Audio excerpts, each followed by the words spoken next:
Queridos amigos de Refugio Zabala TV, hemos venido a un lugar muy especial para brindaros un programa que no olvidaréis nunca jamás. Estamos en el santuario del Niño Jesús de Mula, en la provincia de Murcia.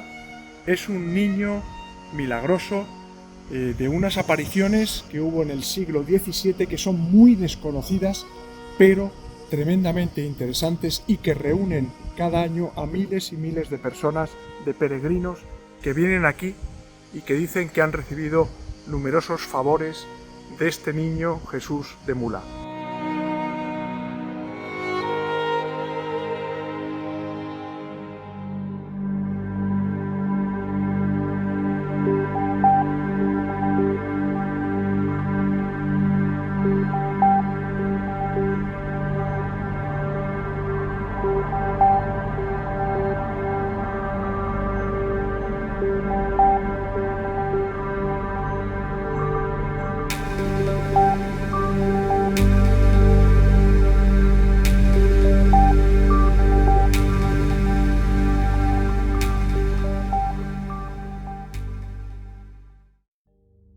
Muy buenas noches, queridos familiares de Refugio Zabala TV.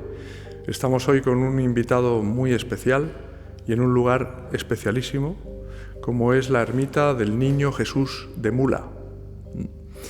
Y para hablarnos del Niño Jesús de Mula, de una tradición que data del siglo XVII, tenemos aquí a la persona que más sabe, autor de un libro que está ya agotado. No os molestéis en buscarlo en Amazon, sí, lo tenéis a precios desorbitados porque ya no quedan ejemplares, que se titula precisamente El Niño Jesús de Mula, estudio histórico y antropológico de una devoción murciana. Mula, no sé si lo sabréis, allí en Canadá, en Italia, en Francia, en Alemania y por supuesto en Hispanoamérica. Mula está en la provincia de Murcia, en España, y es un lugar, como digo, muy especial, donde se organizan procesiones, donde hay muchas personas que caminan 20 kilómetros andando, perdón por la redundancia, para ver a este niño de Mula que lo estáis viendo ahora sobreimpresionado en la pantalla. Es precioso, tiene una mirada que parece que te traspasa el alma. Y tenemos, sin más preámbulos, con nosotros a Juan González Castaño, que es cronista oficial de la ciudad de Mula, que es director de la Academia de Alfonso X el Sabio de Murcia e hijo predilecto, que no es poco, sino mucho, de Mula también. Muy buenas noches, Juan. Buenas noches, José María. Ante todo, oye, gracias de verdad por dedicarnos tu tiempo para ilustrarnos sobre esta devoción tan antigua, tan arraigada, pero al mismo tiempo tan desconocida. Sí, es verdad, es cierto.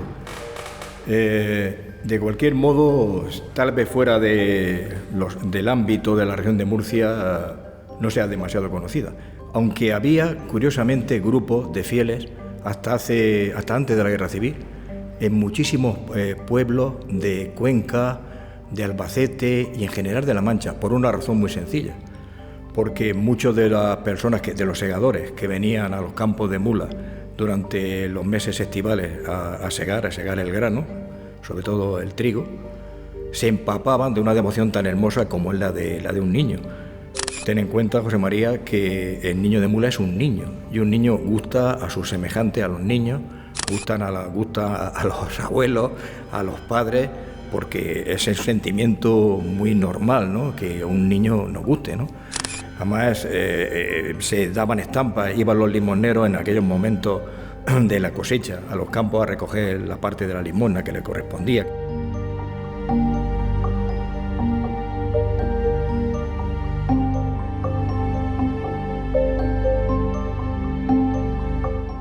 Yo creo que hay que ilustrar a nuestros telespectadores quién es el Niño Jesús de Mula, la historia. La historia tuvo lugar en un mes inconcreto del año 1648, pero comprendido entre abril y finales de julio. En esos meses fueron meses realmente horribles en el Reino de Murcia, en una gran parte del Reino de Murcia y, por supuesto, en la entonces Villa de Mula, que estaba asolada absolutamente por la peste bubónica, que había entrado por el puerto de Valencia unos meses antes, en diciembre del año anterior, de 1647, y que había alcanzado en abril a la villa. En ese momento, si fue hacia el mes, como se puede colegir por una serie de indicadores, que fue en junio o tal vez julio, había muerto ya, fíjense ustedes, casi las 3/4 partes de la población. Fue una locura. Días, porque tenemos la relación de los fallecidos, días de morir 120 personas sobre una población de 3.300. O sea, no había personas, no había gente suficiente para recoger los cadáveres, echarlos a los carros de la carne, así eran conocidos, y llevarlos a la sepultura colectiva. Porque ya saben ustedes que los bubones infectaban a las personas que recogían los cadáveres y eso era sabido. No se conocía el mundo microbiano, pero sí se conocían las consecuencias de mover a cadáveres de apestados, eso lo sabía todo el mundo, ¿no? Fue algo tremendo, o sea, no lo podemos imaginar. De hecho, el vidente, cuyo nombre antes de pasar a ser religioso era Pedro Botía. Botía es un apellido que se recoge en Mula desde el siglo XIII, desde el momento de la conquista. Este muchacho había perdido hasta ese momento a 40 y tantos de sus más allegados familiares, entre ellos la pareja de sus padres, Su hermano no quedó nadie, y de hecho le había recogido en ese momento un familiar suyo que tenía en el Balate. Balate es el lugar donde nos encontramos, se llama Ermita del Balate. Balate es una palabra islámica musulmana que debe significar algo así como el camino, porque está situado en la pedanía del Niño de Mula, está situada sobre el antiguo camino islámico e incluso romano e incluso anterior, seguramente de época neolítica, que unía la parte alta de la región de Murcia, la zona de Caravaca de la Cruz, y que ya correspondía a los límites con la parte de Andalucía, unía esa parte con el Valle del Segura. Por aquí pasaba ese camino, el camino viejo de Murcia, así es conocido todavía, y sería el Balate fue, en fin, y era el camino, en la zona del camino. Caravaca de la Cruz, donde hay un lignum crucis, un trozo ya lo de creo, la es una de las ciudades santas de la cristiandad. Está muy cerca de aquí. 30 kilómetros. A 30 kilómetros. Y es una visita realmente hermosa. Caravaca es una ciudad hermosísima. Además, estamos en pleno año jubilar de Caravaca de la Cruz.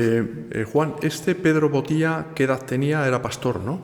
Bueno, fue pastor por las circunstancias. Tenía 15 años. 15. Había nacido en 1633. Por tanto, en el 48 tenía 15 años. Este muchacho, que era un muchacho que entonces no éramos tan despabilados como ahora, él lo cogió este familiar suyo y lo puso a pastorear un pequeño rebaño que tenía en la casa del Balate. Y aquí fue cuando tuvo una visión que, si alguna vez dijo en qué momento exacto se produjo, no ha llegado hasta nosotros. O sea, nosotros ignoramos al día de hoy, y creo que para siempre jamás, y tal vez es interesante, ¿por qué no? No hay por qué saberlo todo. El día, la hora y el mes en que tuvo lugar la visión de este muchacho. No se sabe. Si lo dijo, seguro que lo dijo, pero se ha perdido en los vericuetos de la historia, como tantísimas cosas. El caso es que, como verán ustedes en el cuadro que le pondrán, la visión fue lo más sencillo del mundo, ¿no? Se apareció Dios en forma de niño, en el cuadro figura un Jesús en el pecho, de Jesús, sobre una zarza. Eso que se ve debajo en sus pies es una zarza, que dice la tradición, que no la historia, que tras poner Cristo niño los pies sobre ella, dejó de pinchar. Y de hecho yo he conocido esa zarza que no pinchaba. Y el amor de las personas que visitaban el santuario... ¿Tú lo has visto? Sí. La zarza que no pinchaba. Al arrancar trozos y llevarse para casa, la secaron. Hoy en día, traída del monasterio de Jumilla, de los padres franciscanos de Jumilla, el monasterio de Santa Ana, se conserva una zarza que no pincha también por situaciones similares, y se conserva aquí como prueba de ese... que no pincha, qué contradicción, pues, ¿no? Pues esta zarza no pincha, ahora podemos verla si tenéis interés, ¿no? El caso es que, apareció sobre esa zarza, apareció descalzo para indicar claramente que era Dios, y por tanto la zarza no tenía poder sobre él. Y claro, si estoy solo con mi rebaño y de pronto me aparece un niño de una edad similar a la mía, un muchacho, pues se ve claramente como el pastor abre los brazos diciendo, caramba, ¿y tú quién eres? ¿No? Y entonces dice, yo soy Cristo, y entonces le manda un mensaje personal, no colectivo. Toma tu cruz y sígueme. El Evangelio. Ahí está, en la cartela, ¿no? Que sale de la boca de Cristo. Y lo hizo. Lo hizo porque era un hombre sin estudios, pero pese a eso se le despertó la vocación franciscana, puesto que Mula era plenamente franciscana. Había un convento franciscano desde un siglo antes en Mula. Supongo que en la familia tendría una gran relación con los frailes, y optó por entrar como fraile lego, puesto que no tenía estudios y por tanto no podía ejercer como fraile con mayúscula, en el convento franciscano de Orihuela. Y de allí pasó posteriormente a un lugar precioso, que es el convento franciscano que había cerca de Cartagena. Era un convento realmente hermosísimo, que está en muy malas condiciones en el día. Eso es muy buena señal, ¿no? El hecho de que tuviera esa aparición y luego tuviera una vocación, acto seguido, ¿verdad? Para dedicar su vida a Dios. Sí. No, además optó por eso, Optó por eso. Además, anduvo, porque los legos ya saben que eran las personas que, bueno, pues hacían las tareas del hogar, en este caso del convento, y entre ellas, pues iba a pedir limosna. Anduvo seguramente miles de kilómetros, porque el cadáver ha aparecido. Tenemos el cadáver del vidente. ¿Cómo es eso? A ver, cuéntanos. Sí, hay un libro precioso sobre el particular. Hay un libro precioso, obra de un antropólogo forense, que es un estudio realmente hermosísimo, analizando los huesos del cadáver. ¿Cómo se titula ese libro? No lo recuerdo exactamente, pero con mucho gusto te lo puedo. Luego te telefoneo y te lo digo. Muy bien. Lo quieres decir en su momento. Es que... Sí, esto es sorprendente. ¿Y qué pasa con el cadáver? Apareció enterrado donde decía, en 1736, un franciscano de Mula, llamado padre Fray Pablo Manuel Ortega, un genio, una de las personas más geniales de la provincia franciscana de Cartagena desde la fundación en el siglo XIII, escribió un libro sobre el monasterio, sobre la fundadora del monasterio de la Encarnación de Mula, en cuya fundación el pastor tuvo muchísimo que ver siendo fraile, porque ahora le contaré las circunstancias. Apareció, él pidió ser enterrado allí porque, ahora diré más extensamente, él fue el padre de ese monasterio, el fundador de ese monasterio, un fraile lego. Él fue el fundador, en la sombra, si me lo permite, de ese real monasterio real, porque es fundación real de los reyes de España, de Carlos II. Entonces, cuyo escudo preside la entrada al monasterio por otro lado. Él pidió, como fundador, pese a que las constituciones del monasterio lo impedían, salvo que fueran personas de gran importancia para el monasterio, pidió ser enterrado allí y apareció su sepultura en el lado del Evangelio en el año 2007, en un hueco en el suelo, lo más pobre del mundo, pobreza franciscana extrema, con restos de haber sido enterrado sobre una tabla de madera, sin más aditamento que su pobre hábito. Dice el padre Ortega que solo tuvo un hábito en todos los años de su vida. No tenía diente en ese momento, pero hacía muchos años que carecía de dientes, solo pudo comer cosas blandas, y tenía las rodillas enormes de haber andado muchísimo y los pies enormes, los dedos enormes. O sea, había andado ese hombre miles de kilómetros para llegar alimentos y dinero de las limosnas a su monasterio. Pedro Botía. Sí, en religión Fray Pedro de Jesús. Fray Pedro de Jesús. Lógicamente, ¿no? En honor de la aparición. Claro. No, merece la pena, el libro es muy interesante. ¿Y cómo se supo que eran los restos de él? Porque solo apareció ese enterramiento y otro de un sacerdote revestido con unas casullas riquísimas, yo creo que era seda.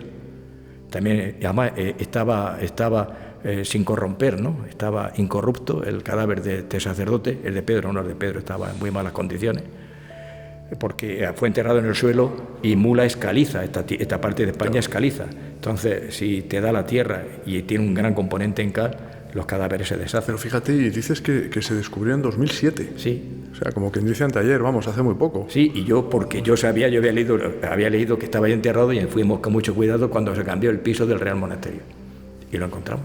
Qué maravilla. Sí. Era un hombre fornido, un hombre fuerte, un hombre que no había carecido, por lo menos hasta los 30 años de alimentos, porque la formación del esqueleto era bastante fuerte, la persona, y luego, desde luego, las piernas las tenía que tener con unos músculos tremendos, pues claro, andar por aquellos caminos de España polvorientos, con un hato encima o con un carrito para llegar las cosas. Por cierto, a imagen y semejanza de Jesús, que caminaba muchísimo por Galilea. Obviamente, por todo. Claro. Entonces este hombre, caminatas. Las comodidades de este señor las tuvo que conocer muy poco en la vida. De hecho, los franciscanos entonces las comodidades no las conocían. He sabido que la pobreza franciscana está ahí. Además, fue una de las normas del Padre Francisco. Oye, tengo entendido, Juan, corrígeme si me equivoco, que se le apareció más veces el niño Jesús. Sí, no está muy claro, pero parece ser que a este señor se le despertó la idea de visitar los santos lugares, por supuesto, de España, pero también Jerusalén. Y parece ser que embarcó en el puerto o de Valencia o de Cartagena, y fue a Italia, y la primera parada, como no puede ser de otro modo, fue Asís, la patria de su fundador, el fundador de su orden, de San Francisco, y de la rama femenina, Santa Clara, ¿no? Santa Clara de Asís. Y allí parece ser que se le apareció otra vez el niño y le ordenó que no continuara el viaje hacia los santos lugares de Jerusalén, sino que regresara a España. ¿Por alguna razón en especial? Dios escribe derecho con renglones torcidos. Salió del puerto de Génova, y en el barco conoció al conde de Lemus, que era un grande de España, que lo introdujo en la corte y le dio, cuando dijo, lo tuvo un tiempo en la corte, agasajándolo porque vio que había mucha espiritualidad en ese pobre hombre, ¿no? Era un frailuco. Le dio carta de recomendación y al pasar por Consuegra, entró allí en Consuegra y tal y cual, y tuvo la suerte de conocer a Juan José de Austria, que era el rey Juan José de Austria, el hijo bastardo de la Calderona y de Felipe IV, quien se sintió tan atraído por él que le ordenó que se quedara a su lado hasta que falleció. Fíjate, don Juan José de Austria, que era el otro rey de España, como sabes, los nobles estuvieron divididos, y gracias a Mariana de Austria, que era una mujer muy fuerte, ¿no? Porque claro, muchas veces tenían que elegir mucho entre Carlos II, una persona que no estaba muy capacitada. Es impresionante lo que estás contando, ¿eh? Claro. Es decir, que una persona de extracción humilde, un pastor, tuviera relación con Carlos II, con toda la nobleza madrileña, Austria, con la nobleza madrileña. Sí. La casa de Alba lo adoraban. Fíjate. Era el amo de las descalzas reales. Habría un monasterio más importante franciscano en la España de los Austria que el monasterio de las descalzas reales. Ninguno. Allí estaba la creen de la creen. La nobleza madrileña y de media España entraba en aquel monasterio. Juan Pedro Botía, que fue el que vio al niño Jesús, se le apareció, coge tu cruz y sígueme, ¿no? Murió en el más absoluto anonimato. Sí, en 1717. Es decir, no se inició ningún proceso de beatificación. No, ni nada. Yo creo que no buscaba eso. Ya. Él era franciscano.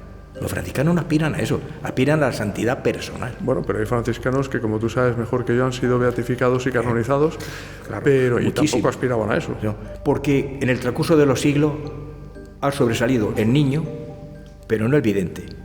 Porque es que hay una segunda parte en esto, ¿no? A partir del siglo XIX, la tradición empieza a cambiar.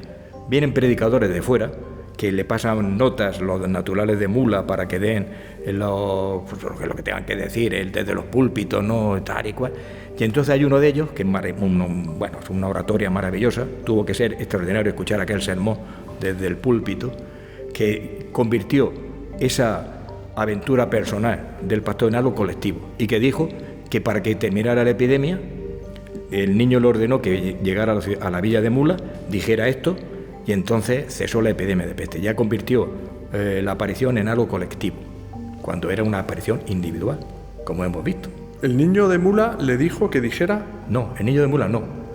Lo que le pasaron las notas y tal, no falsearon, sino que ya no se conocía el origen de la tradición. Y entonces aquellos sacerdotes dijeron que había sido una aparición colectiva, o sea, para toda la comunidad. Ya no invitaba al pastor solo a ser franciscano, a que le siguiera como dice la cartela. Que, por cierto, ese cuadro está inspirado en el que el mismo pastor hizo dos iguales. Uno que se encuentra en el día, en el interior de las descalzas reales, y que por desgracia no se puede ver. Está en el libro que he mencionado al principio, está la fotografía, Luego la conseguí a color, tengo una fotografía a color del Real Patrimonio que me la consiguieron magníficamente, y una copia exactamente igual para Mula, que estuvo durante un tiempo presidiendo el altar mayor de la incipiente ermita cuando comienza a hacerla a finales del siglo XVII. Por eso, claro, ese cuadro del siglo XVIII es tan importante, ¿no? Es vital, porque yo creo que ese cuadro, que han visto ustedes, ese cuadro recoge, es el cuadro, el otro más pequeño, y yo creo que es un esboto que una persona devota del niño, por reconocimiento de favores cuales sean o cuales fueren, pues hizo esto y lo regaló a la ermita, y afortunadamente se conserva. O sea, es el momento exacto de la aparición, ¿no? Claro, has pronunciado la palabra favores. Claro. ¿Es un niño Jesús milagroso? Mucho. ¿Conoces casos concretos? Sí, sin decir no solo nombres? eso, sino que cualquier miembro de la hermandad te podrá decir, de la hermandad del niño, la cantidad de mensajes que dejan las personas que visitan el santuario dando las gracias. Mensajes que yo siempre he abogado por recoger, estudiar y, como son anónimos, publicar en algún momento para ver qué es lo que pide realmente la gente o por qué da acción de gracias, ¿no? Muy interesante. Claro, sería antropológicamente, sería un estudio sobre un santuario. Hay casos magníficos, y son Tolosana, en fin, grandes antropólogos han hecho estudios magníficos sobre partículas, pero sería un estudio fantástico para saber por qué dan gracias o qué piden para luego dar gracias. ¿Y qué favores que conoces tú que se han concedido por intercesión del niño José Jesús María, de Mula? los que se te ocurran. Por ejemplo. Los que se te ocurran. Yo sé que parece una tontería, hace unos años casarse, ¿Le pidió a alguien? tener hijos, curarse los brazos, las manos, los pies, la enfermedad neurológica. Ver, caminar, Claro, como el Evangelio, vamos. Los que se pueden ver en tantísimos santuarios españoles, bueno, y de fuera de España, ¿no? Si uno visita Lourdes, no hace ¿Y falta. eso está constatado? O sea, fehacientemente en algún caso por algún médico o por esas curaciones. No, eso ya estamos hablando de milagro. Eso estamos hablando ya raya en el Bueno, milagro, ya, pero ¿no? que uno que está ciego vea o que uno que Sí, está... pero eso la paralítico ande. gente no lo suele decir a los hermanos de la cofradía. Deja el mensaje. Deja el mensaje ahí tal cual y... Fíjate. Por eso yo creo que es muy interesante lo que tú No, has dicho es como fundamental. estudio antropológico. Claro, puesto que como los mensajes son todos anónimos, tú puedes clasificarlos. Pues la clasificación lo daría la lectura de los mensajes, ¿no? Yo como historiador lo sé. Y bueno, daría una información tremenda sobre el particular. Bueno, ya sé que esto, Juan, no son peticiones estrictamente, pero sí son... sí, acción de gracias y personas que han pasado por aquí Sí, claro. en este libro de visitas, ¿no? Claro, pero es el libro de visitas, te das cuenta, ¿no? Donde hay Divino Niño Jesús, te pido mucha salud para mi mamá y papá. Esto es evidentemente de un niño pequeño, Claro. por la letra. A ti, Niño Jesús, Todopoderoso, te doy las gracias por todas las cosas buenas que nos regalas a mi familia. Entonces, es impresionante. De gracia y petición. Es impresionante porque aquí vienen miles y miles de personas a visitar. Pero los papeles este son santuario. fundamentales porque cuando una persona anónima hace un papelito que muchas veces están arrancado de cualquier sitio y pone un mensaje, eso pone la carne de gallina, José María. Eso pone- Tiene que ser, la verdad es que venir aquí el santuario es una maravilla. O sea, ya lo estamos viendo en imágenes, en fotografías. Yo creo que a raíz de este programa va a venir mucha más gente aquí. Serán muy bien recibidos. Porque el Niño Jesús de Mula es un gran intercesor. No, es Dios. Claro, Es Dios. claro. No es el niño, es Dios. Es Dios, es verdad, tienes Dios razón. niño. Tienes razón. Y en Murcia, en la región de Murcia, solo se ha aparecido Dios 2 veces. La primera, Jesucristo ha aparecido en Moratalla en 1493, recién conquistado el Reino de Granada, para de algún modo desde Moratalla, que está lindando con el Reino de Granada, dar las gracias por haber conquistado. Y la segunda vez en Mula, y no hay más. ¿Y la Iglesia se ha pronunciado sobre esto? ¿Conoce, No. ¿Lo conoce los hechos? Sí, claro, claro, aquí viene, de hecho, si estuvierais por aquí, las novenas son extraordinarias. Las novenas del niño que comienza el día 9, ¿no? El 12, efectivamente, el 12, porque el día 8 llega al Real Monasterio de la Encarnación, cuando lo bajan, y a los 3 días es trasladado en procesión a la parroquia de Santo Domingo, que es la que rige en el santuario. En Mula solo hay 2 parroquias, Santo Domingo y Santo Domingo de Guzmán. santo español por antonomasia, ¿no? De época medieval, fundador de los dominicos. Claro. Y luego San Miguel Arcángel, el protector, ¿no? Aquel que quien como Dios, ¿no? Entonces, bueno, pues la parroquia que rige a esta ermita es la de Santo Domingo. Entonces, el traslado del monasterio, del Real Monasterio de la Encarnación a Santo Domingo es también enternecedor, y allí cuando llega comienzan las novenas, los 9 días de novenas. Oye, Juan, ¿nos puedes hablar un poco de la talla, que es hermosísima, sí, del niño Jesús? La talla, bueno, aquí la guerra civil en Murcia fue zona republicana los 3 años de guerra, y entonces pues los destrozos fueron tremendos, ¿no? Se salvaron algunas cosas gracias a la buena voluntad de la gente. No fue el caso de Mula. En Mula prácticamente yo diría que el 95% del patrimonio acumulado durante 5 o 6 siglos, 7, nunca se sabrá, fue destruido. Fue entre las grandes pérdidas, fue la Virgen de los Olmos, que era una talla romana, de época romana, que apareció y que en los siglos XVI, XVII, como no tenía niño, le añadieron un brazo artificial para poner un niño y tal y cual, era de piedra, y fue la primera patrona de Mula. Mula es conquistada a los musulmanes en 1244 y no tiene protectora. Entonces la protectora, al poco aparece esta imagen, seguramente en alguna villa romana, una imagen de piedra sedente y tal, la Virgen Nuestra Señora. Ya no existe. Fue destruida a golpe en la Guerra Civil. Y luego me dijeron albañiles viejos, que yo tuve la suerte de conocer, que restauraron después de la Guerra Civil el monasterio, que trozos suyos los metieron en las paredes como una piedra. Y dije, hombre, no, José María, lo que había entonces. No se le puede pedir nada a nadie. Si ellos hubieran sabido el valor que tenían, o las religiosas, que eran personas muy sencillas, lo hubieran sabido, pues no lo hubieran metido. ¿Y qué pasó con la talla del niño de Mula? Pues que ardió también. ¿La quemaron? Sí, como todo el ajuar prácticamente de aquí, todo desapareció. ¿Y la que se conserva ahora aquí? La hicieron en la posguerra, la hicieron en Valencia, Ponsoda, y bueno, es una talla hermosísima, que es muy próxima al espíritu de la anterior, que era también una talla realmente hermosa. Por ejemplo, sí se salvó la cruz que porta el niño. La cruz es original. Se salvó porque la escondieron. La escondieron, sí. La que porta el niño en la bajada, en la urna que tiene, creo que estarán viendo ustedes la urna que está en la espalda de José María. Pues se salvó milagrosamente, pero aquí no quedó nada. Pero ni aquí ni en las iglesias de Mula.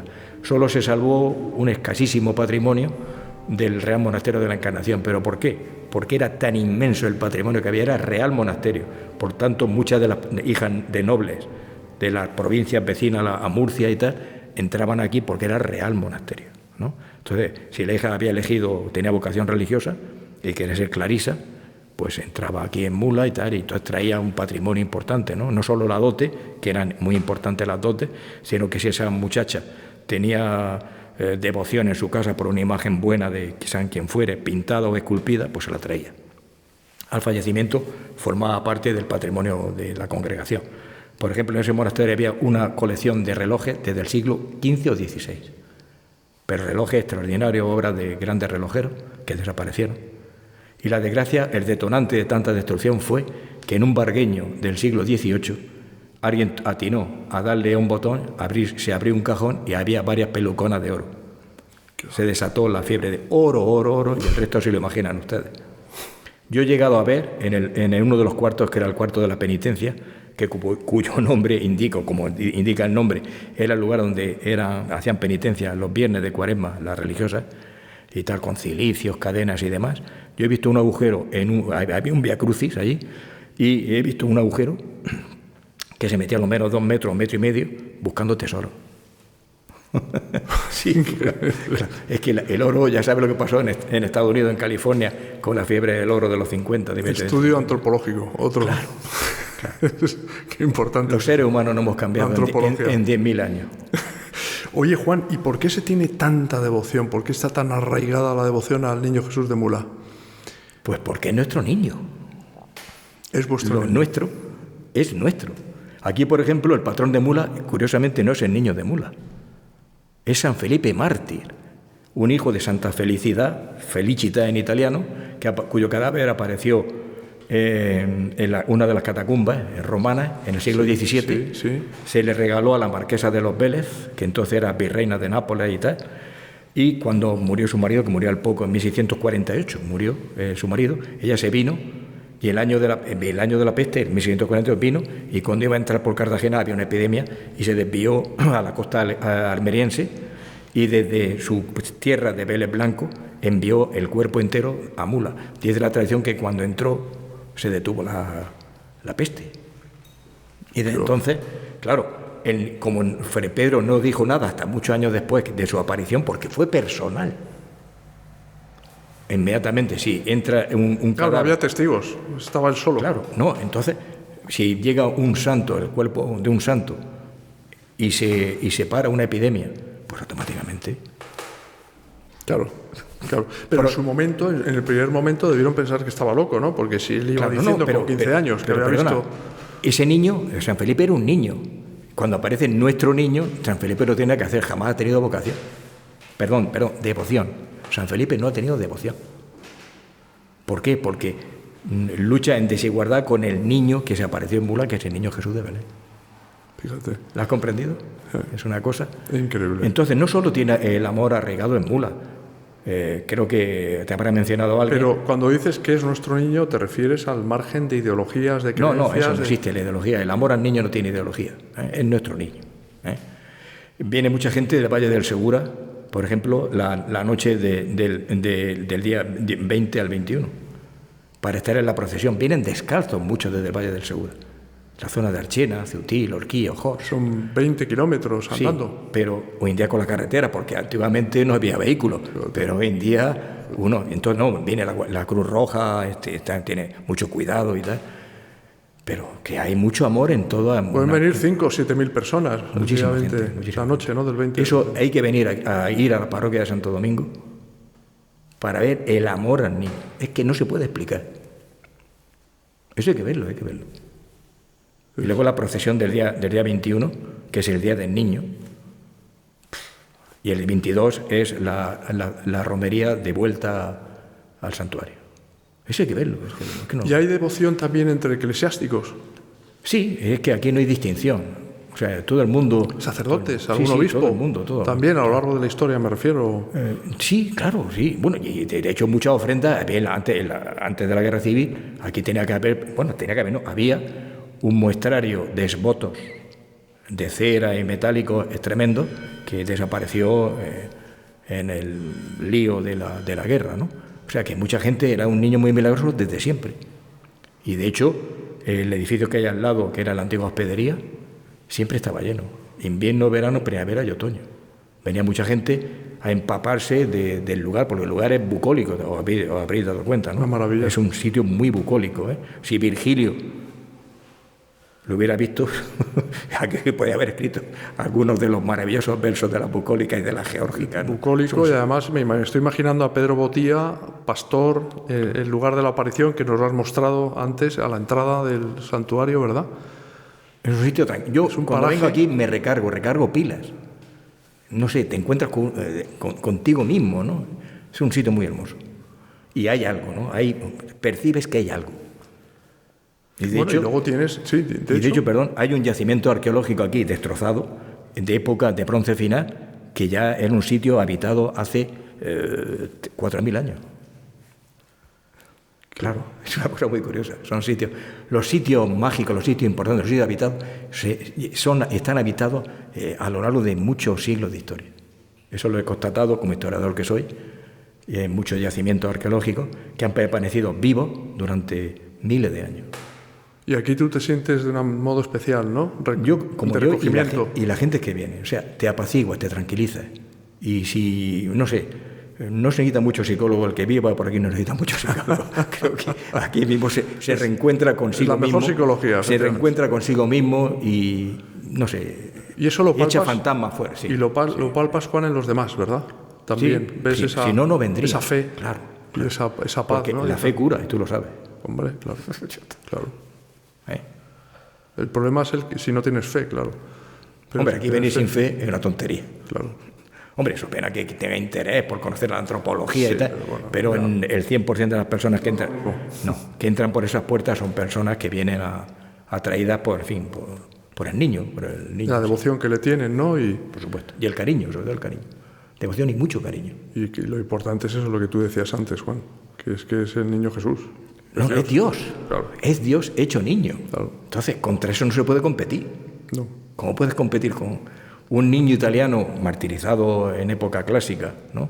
Creo que fue en época de Diocleciano, lo digo de cabeza, ¿no? Las persecuciones, es muerto y tal. ¿Qué puede hacer con el niño Dios? Y además, nuestro niño Dios.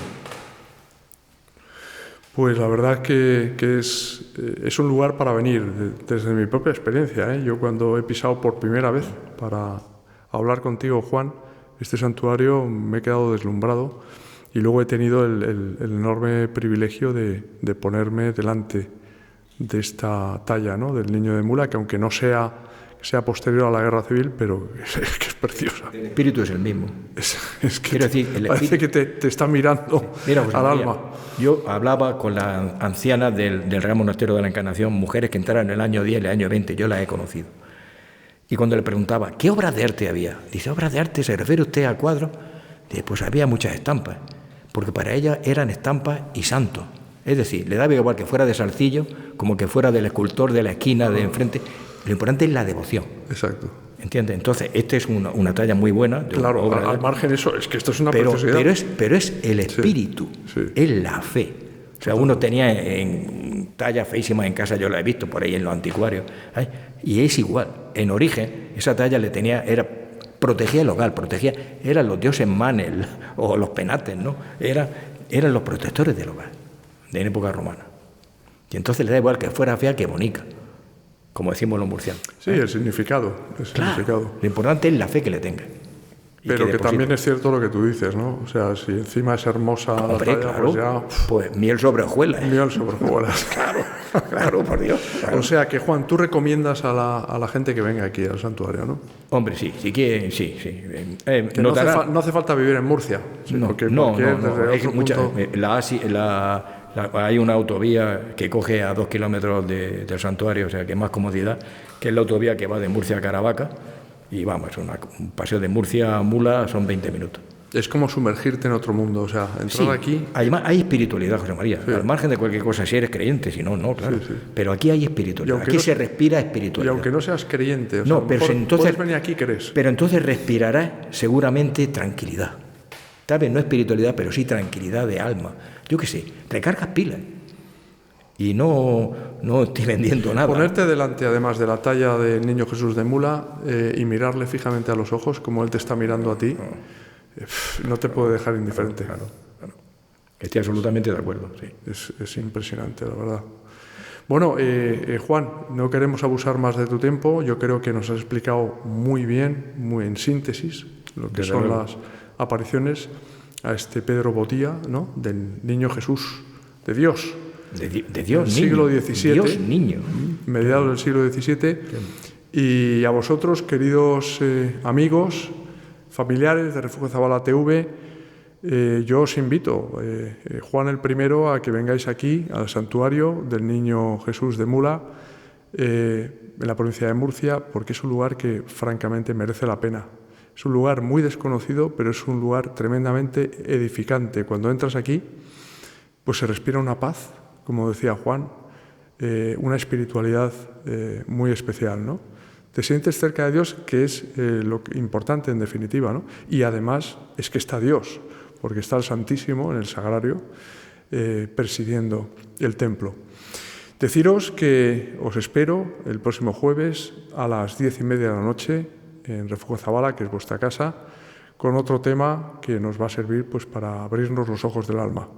Que Dios os bendiga a todos.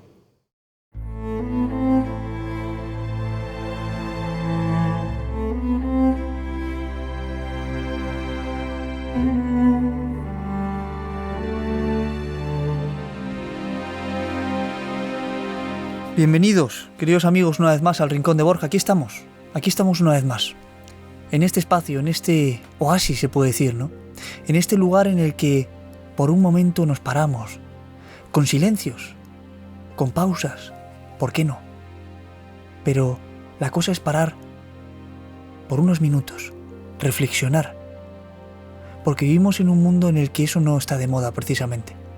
Y hoy más que nunca, donde Estamos rodeados de tecnologías, de comodidades, sí, pero de tantos impactos que muchas veces nos impiden, no sé, acudir a la reflexión, ¿no?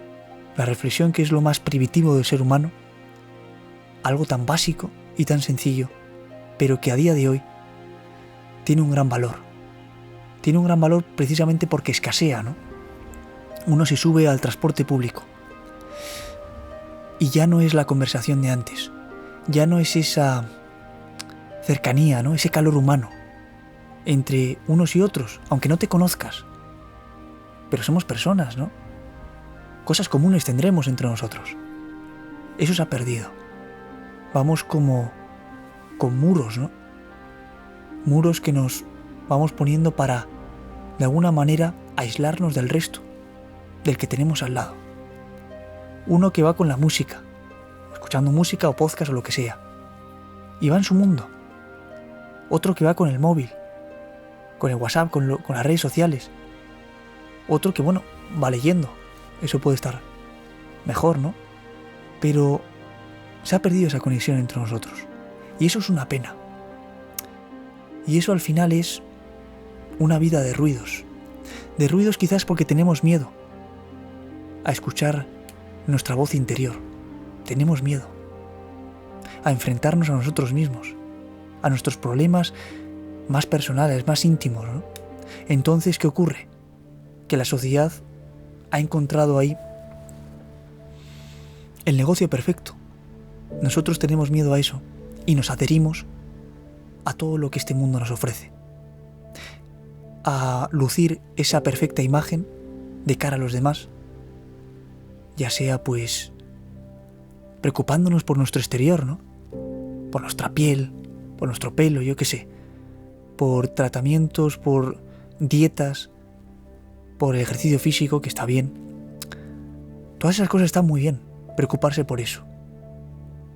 Pero quizás si focalizamos, que es lo que muchas veces puede estar ocurriendo, toda nuestra vida únicamente en dar una imagen casi perfecta de nosotros de cara al exterior, se queda en algo superficial, ¿no? En algo banal, en algo que con el paso del tiempo, todo ese esfuerzo, toda esa dedicación, toda esa ilusión que hemos puesto en eso, inevitablemente se va a ir desgastando y nos vamos a ver frustrados. Y quizás, como os digo, la intención de que nosotros pongamos pues toda nuestra atención en eso, ¿no? Nuestra dedicación, nos volquemos en lo exterior, en el consumismo, en estar en nuestro mundo, ¿no? En el egoísmo, en el individualismo, es porque interiormente a lo mejor estamos mal. A lo mejor, querido amigo, tú estás pasando por un momento difícil, no lo sé. Todos pasamos por momentos difíciles. A lo mejor no te sientes bien. A lo mejor no sabes si eres feliz. No sabes si estás haciendo lo que te gusta. Quizás en tu interior está resonando la voz o la pregunta, ¿no? De ¿estoy obrando bien? ¿Estoy yendo por el camino correcto? ¿Estoy siendo yo mismo? ¿Soy feliz realmente? Esas emociones, esos sentimientos que por mucho que los tapemos con ruidos externos, van a ir resurgiendo de nosotros, ¿no? Porque es así. Entonces, la reflexión es: ¿por qué no acudimos más al silencio, a la pausa, donde nos escucharemos a nosotros mismos, en el sentido bueno de la palabra, ¿no? Porque hay que escucharse, porque muchas veces creemos estar bien y queremos dar una imagen que no es de nosotros mismos,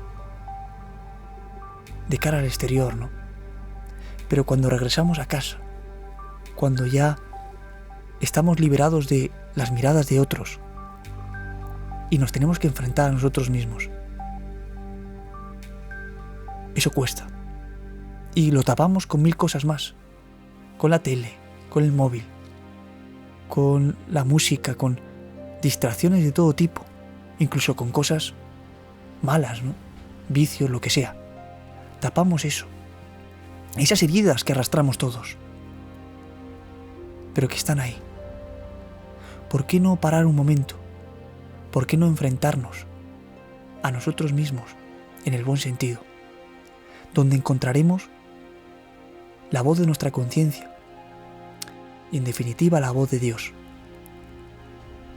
Porque nos hemos impuesto, nos hemos creado muchos dioses en nuestra vida. El dinero, el sexo, los vicios, ¿no? Los caprichos, el materialismo más absoluto, ídolos que rodean nuestra vida, que están presentes en cada momento, y hemos desplazado al Dios de la vida, ¿no? A Dios en mayúsculas, que si estamos aquí es gracias a Él. Le hemos desplazado. Eso no interesa en esta sociedad. Que eso no se hable. Eso no lo escucharás en las televisiones, en las radios, en la prensa. Porque no interesa. Te dirán, bueno, la fe es la fe. Pero la realidad es lo que estamos viendo, ¿no? Muy bien, será genial que tú creas en lo que quieras. Pero el que creas no significa que Dios exista. Y es verdad. Claro que es verdad, tendrán razón en eso.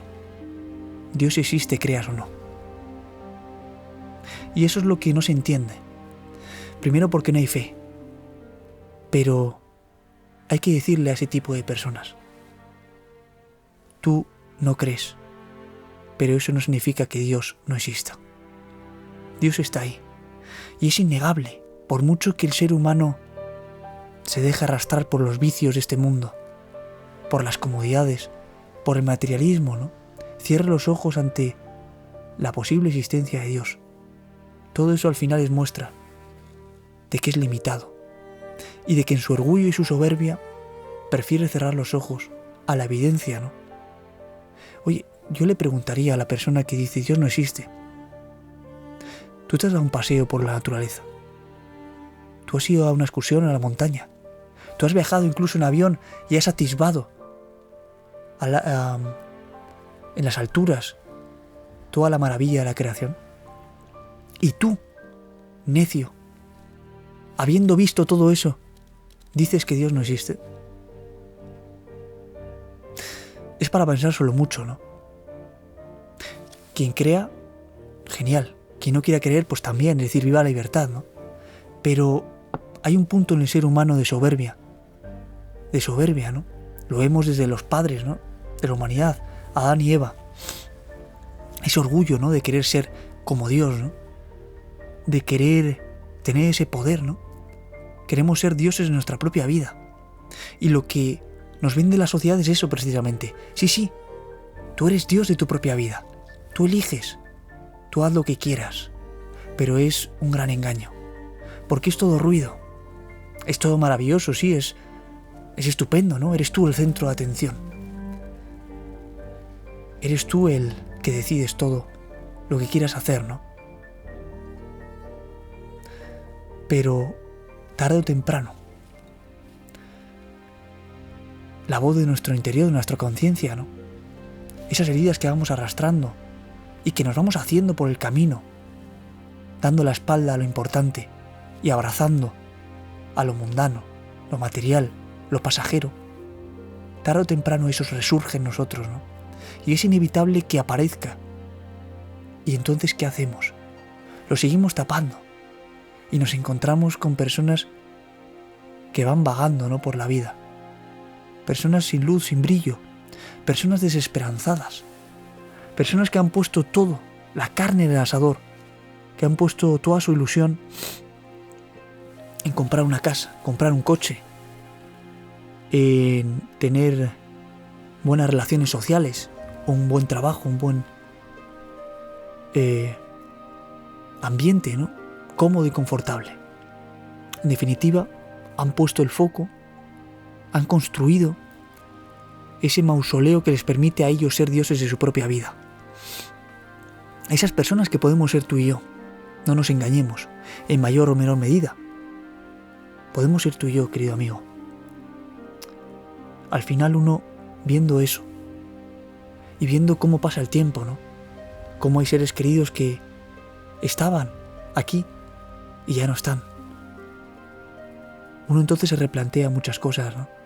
Y dice, ¿realmente merece la pena poner nuestro corazón, nuestra ilusión en yo mismo, en el egoísmo, en el destacar por encima del resto, en el estar yo bien y tal? ¿Merece la pena eso? ¿O por el contrario, precisamente lo que no vende esta sociedad, lo que no promociona, que es darse a los demás, ser sencillos, como en el Evangelio, ¿no? Aspirar, bueno, sí, a grandes cosas en el sentido espiritual, de poder ayudar a los demás, de poder disfrutar y ser felices con los demás. Quizás nos hemos equivocado, ¿no? Quizás la solución a tanta frustración, a tanta depresión, a tanta desesperanza en este momento en el que estamos, sea acudir a los que tenemos al lado, sea acudir en definitiva a Dios también, sea abrir los ojos y dejar de lado la soberbia y el orgullo humano y reconocer, o por lo menos poder preguntarnos, ¿no?, por la existencia de Dios, pero no cerrarnos en banda.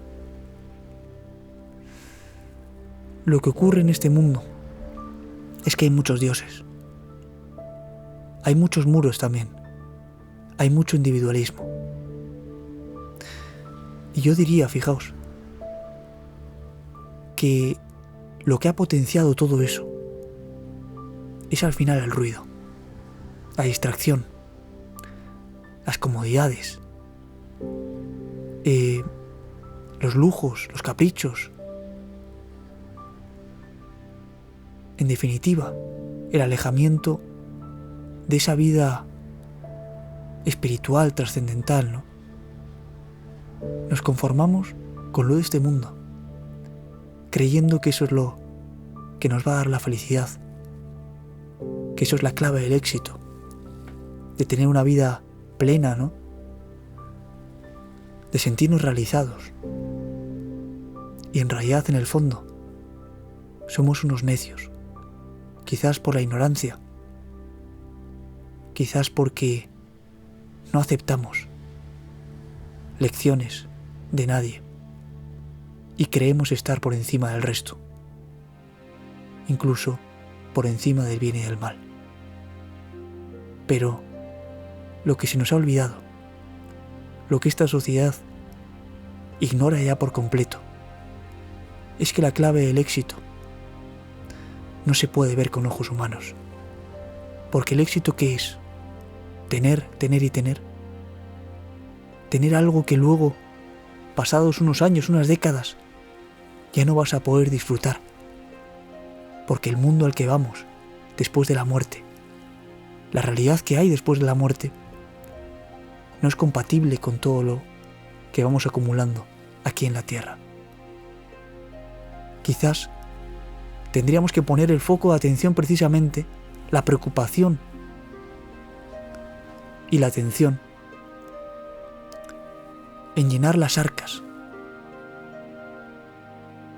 de lo que nos va a servir para la vida después de la muerte. Es decir, esas buenas obras, esos pequeños momentos que disfrutamos con la familia, con los amigos, esas escuchas, ¿no?, al que tenemos al lado. Eso es la vida, amigos. Eso es al final lo que queda después de la muerte. Y no un coche, una casa, un buen trabajo, una bonita cara, un cuerpo perfecto. Eso es pasajero. Y eso precisamente es lo que distrae. Y eso es el ruido al que me refiero. Ese ruido, ¿no?, con el que intentamos tapar la voz de nuestro interior. El silencio, queridos amigos, es fundamental para que el ser humano se encuentre con su Creador, para que el ser humano se enfrente a sí mismo y de esa manera pueda mejorar, pueda, lejos de querer aparentar algo que no es, ser uno mismo, ser auténtico. Esa es la clave del éxito para mí. Eso yo creo que es lo que deberíamos hacer todos nosotros. ¿No creéis? Hasta pronto.